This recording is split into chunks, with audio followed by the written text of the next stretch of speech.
নমস্কার, আপনারা দেখছেন ডিজিটাল কলকাতা। আমি জার্নালিস্ট রূপাই ঘোষ, আপনাদের সাথে চলুন বন্ধুরা। আজকে নিউজ দেখে নেওয়া যাক। দীপাবলির শুভ সন্ধিক্ষণে উত্তর কলকাতার ৪৫ নম্বর ওয়ার্ডের পৌরপিতা সন্তোষ পাঠকের উদ্যোগে ব্যাংশাল কোডের সম্মুখে সংযোগস্থলে ভারতীয় স্পোর্টিং ক্লাব শ্রী শ্রী শ্যামা পুজোর ৫১তম বর্ষের শুভ সূচনা হয়।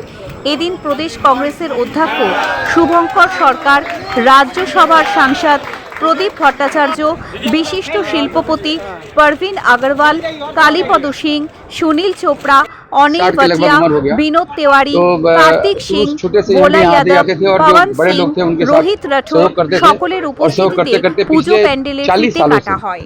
हम डायरेक्टली जो है इससे बहुत ज़्यादा जुड़ गए और जुड़ने के बाद यहाँ से सामाजिक कार्य भी सब शुरुआत हुआ। 97 में हम लोगों ने इसी भारतीय स्पोर्टिंग क्लब के माध्यम से एक बीबी डिबाग नारी कल्याण समिति बना दे रहा है, तो फिर लेके वो चला जाता है बिलिया हाटा तक। वो जो उनका जो मुहर्रम का जो मिसल हो जाता है, जुलूस जाता है और उसमें हम लोग शामिल होते हैं। तो हम लोग सब मिलजुल के यहाँ पे हैं, बहुत अच्छा है। बंगाल का परिवेश बहुत अच्छा है। यहाँ पे कुछ लोग चाह रहे हैं खलल डालने का, लेकिन हमको लग रहा है ऐसा कि ये संभव यहाँ पे कुछ नहीं होगा।